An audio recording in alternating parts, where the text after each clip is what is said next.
रमेश की बीवी की मौत कुछ महीने पहले ही एक बीमारी की वजह से हो गई थी। बीवी की मौत की वजह से उसका पूरा घर बिखर गया था। उसकी एक बेटी थी तारा, जिसकी निगरानी रमेश कर नहीं पा रहा था। इसलिए कुछ महीनों बाद वो दूसरी शादी कर लेता है। रमेश की दूसरी बीवी कमला तारा को बिल्कुल पसंद नहीं करती है। वो हमेशा अपने बेटे का ही ख्याल रखती है। एक दिन जंगल से लकड़ी काट कर ले आ। अरे ये तुम क्या बोल रही हो? ये इस काम के लिए अभी बहुत छोटी है। अगर ये लकड़ी काट कर नहीं लाएगी तो तुम दोनों को खाना नहीं मिलेगा। रमेश बेचारा बिस्तर पर लाचार पड़ा होता है। एक दिन काम से आते वक्त उसके साथ हादसा हो जाता है, जिसकी वजह से उसकी दोनों टांगें टूट गई थीं, जिसकी वजह से वो काम नहीं कर पाता था। इसीलिए कमला तारा पर और भी ज्यादा जुल्म करती थी। अब्बू, अब चिंता मत करो, मैं जंगल से लकड़ी काट कर ले आऊंगी। तारा एक बहुत ही ईमानदार और दयालु बरदार लड़की थी। वो जंगल में लकड़ी काटने निकल जाती है। काफी दूर चलने के बाद वो थक जाती है और एक आम की दरख्त के नीचे बैठ जाती है। तभी उस दरख्त के पास एक आदमी आता है और पेड़ को काटने लगता है। ये देखकर, अरे आप इस पेड़ को नहीं काट सकते। हट जाओ मेरे सामने से, वरना मैं तुम्हें भी काट डालूंगा। मैं आपकी शिकायत बादशाह से करूंगी। आपको जो करना है कर लो। ये सुनकर वो आदमी वहां से भाग जाता है और तभी पेड़ कहता है, लड़की, तुम्हारा बहुत बहुत शुक्रिया। आज तुमने मेरी जान बचाई। मैं तुम्हारा एहसान कभी नहीं भूलूंगा। इसमें शुक्रिया कैसा? ये तो मेरा कर्तव्य है। तारा ये कहकर आगे निकल जाती है। थोड़ी दूर चलने पर उसे एक बुजुर्ग औरत दिखाई देती है। वो पानी पानी चिल्लाती रहती है। तारा उसके पास जाती है और, क्या हुआ दादी? बेटी, मुझे बहुत प्यास लगी है। यहाँ पास में एक कुआं है, लेकिन मैं वहाँ तक नहीं जा पा रही हूँ। दादी, मैं जाकर लेके आती हूँ। उसके बाद तारा उस कुएं के पास जाती है और पानी निकालने के लिए बाल्टी डालती है कि तभी, लड़के, तुम मुझसे पानी नहीं ले सकती। पर क्यों? तुम्हारा कर्तव्य है मुसाफिरों की प्यास बुझाना। मैं तुम्हें एक ही शर्त पर पानी दूंगा, अगर तुम मेरे टूटे हुए हिस्से की मरम्मत करोगी। ये सुनकर तारा की नजर वहीं पड़ी मिट्टी पर पड़ती है और वो जल्दी से उस मिट्टी से कुएं की मरम्मत कर देती है, जिसकी वजह से कुआं खुश हो जाता है और, तुम्हारा बहुत बहुत शुक्रिया। मैंने यहाँ आने वाले कितने ही लोगों से मरम्मत करने के लिए कहा, फिर भी किसी ने मेरी बात नहीं मानी, मगर तुमने कर दिया। तुम्हारा फिर से शुक्रिया। उसके बाद तारा पानी लेकर बुजुर्ग औरत के पास जाती है और वहां उन्हें पानी पिलाती है। पानी पीकर बुजुर्ग औरत तारा को आशीर्वाद देती है। तारा आगे लकड़ी लेने चली जाती है। थोड़ा आगे बढ़ने पर उसकी नजर एक खरगोश की तरफ पड़ती है, जिसके पैरों से खून बह रहा होता है। तारा उस खरगोश के पास जाती है और, अरे, तुम्हारे पैर से ये खून कैसे निकल रहा है? वो जंगल में यहाँ वहाँ कूदते समय मेरे पैरों में चोट लग गई थी। तारा जल्दी से अपनी फ्रॉक से एक टुकड़ा फाड़ती है और खरगोश को बांध देती है। यह देखकर खरगोश बहुत खुश होता है और उसका बहुत शुक्रिया अदा करता है। उसके बाद तारा आगे बढ़ती है और देखती है कि सामने बहुत सारी लकड़ियां काट कर रखी रहती हैं। तारा जल्दी से लकड़ी उठाती है और घर की तरफ निकल जाती है। लकड़ी उठाते समय तारा की फ्रॉक नीचे से फट जाती है। ये देखकर, अरे, मेरी पूरी फ्रॉक खराब हो गई। अब अम्मी मुझे बहुत मारेंगी।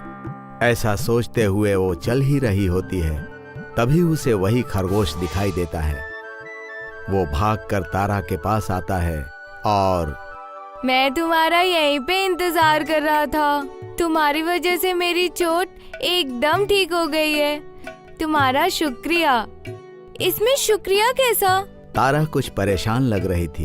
ये देखकर खरगोश उससे पूछता है, तुम परेशान क्यों लग रही हो? तारा खरगोश को सारी बातें बताती है। यह सुनकर खरगोश अपनी जादुई ताकत से एक सुंदर सी फ्रॉक देता है। ये देखकर, ये कैसे हो सकता है? मैं एक जादुई खरगोश हूँ। खरगोश तारा को अपने जादू से बहुत सारा सोना और पैसे भी देता है। तारा खरगोश को शुक्रिया कहती है और घर की तरफ चल पड़ती है। थोड़ा आगे चलने पर तारा को बहुत प्यास लगती है। तभी उसे वही कुआं दिखाई देता है और तारा उस कुएं के पास जाती है और बेटी, तुमने मेरी मदद की थी, तुम मेरे कुएं से मीठा पानी पी लो। तारा पेट भरकर पानी पीती है और आगे घर की तरफ निकलती है। आगे चलने पर तारा को वही दरख्त दिखाई देता है जिसे एक आदमी काटने वाला था। तारा को बहुत भूख लगी रहती है। तारा आम के दरख्त के पास जाती है। तारा को देखकर वो दरख्त उससे कहता है, बेटी, तुमने मुझे उस आदमी से बचाया था। ये लो, मेरे मीठे मीठे आम खाओ और अपनी भूख मिटाओ। तारा पेट भरकर आम खाती है और कुछ आम लेकर घर के लिए चलती है। घर जाकर तारा देखती है कि उसकी सौतेली माँ कमला उसके वालिद से घर का काम करवा रही होती है। ये सब देखते ही तारा भागकर अपने वालिद के पास जाती है और उनके गले लग जाती है। तभी कमला की नजर तारा पर पड़ती है और अरे, इसके पास इतना सारा सोना चांदी और ये कीमती कपड़े कहाँ से आए? उसके बाद तारा अपने वालिद को अपने साथ हुए वाकये के बारे में बताती है। ये सब सुनकर रमेश तारा को गले लगा लेता है। अगले दिन कमला भी अपनी लालच को पूरा करने के लिए रमेश से लड़ाई करके अपने बेटे के साथ उसी जंगल की तरफ निकल जाती है। उसे वही आम का दरख्त दिखता है। फिर वहाँ एक आदमी आता है और दरख्त को काटने लगता है। कमला और उसका बेटा उस आदमी को वहाँ से हटाने की कोशिश करते हैं। तभी वो आदमी कहता है, हट जाओ मेरे रास्ते से, वरना मैं दरख्त के साथ साथ तुम दोनों को भी काट डालूंगा। यह सुनकर दोनों वहां से भाग जाते हैं। थोड़ा आगे जाने पर दोनों को वही कुआं दिखाई देता है और दोनों को बहुत प्यास भी लगी रहती है। कमला कुएं से बेटे को पानी लाने के लिए कहता है। उसका बेटा बहुत आलसी था, इसलिए पानी लाने से मना करता है। अब कमला खुद ही कुएं से पानी निकालने जाती है और तभी तुम्हें पानी तभी मिलेगा जब तुम मेरी टूटी जगह की मरम्मत करोगी। ये सुनकर कमला और उसका बेटा गुस्से से आगे निकल जाते हैं। तभी दोनों को एक खरगोश दिखाई देता है जिसे चोट लगी होती है। खरगोश मदद के लिए बोलता है तो कमला गुस्से में उसे उठाकर तालाब में फेंक देती है।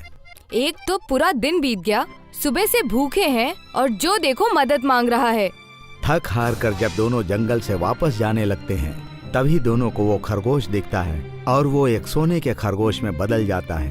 ये देखकर कमला जैसे ही खरगोश के नजदीक जाती है तो वो खरगोश भाग जाता है। उसके बाद कमला अपने बेटे के साथ कुएं के पास पानी पीने जाती है तो कुआं उन दोनों को पानी नहीं देता है। दोनों भूखे प्यासे आगे बढ़ते हैं। तभी दोनों को वही आम का दरख्त दिखता है। दोनों जैसे ही आम तोड़ने लगते हैं तो पेड़ बहुत ऊंचा हो जाता है। जब मैं मुसीबत में था तब तुमने मेरी जान नहीं बचाई, अब जाओ यहाँ से। हे मालिक, अब मैं क्या करूं? कमला की लालच और गलत रवैये की वजह से आज उसके पास कुछ नहीं बचा। दूसरी तरफ तारा अपने वालिद के साथ बेहतरीन जिंदगी जीने लगती है। Like, share and subscribe.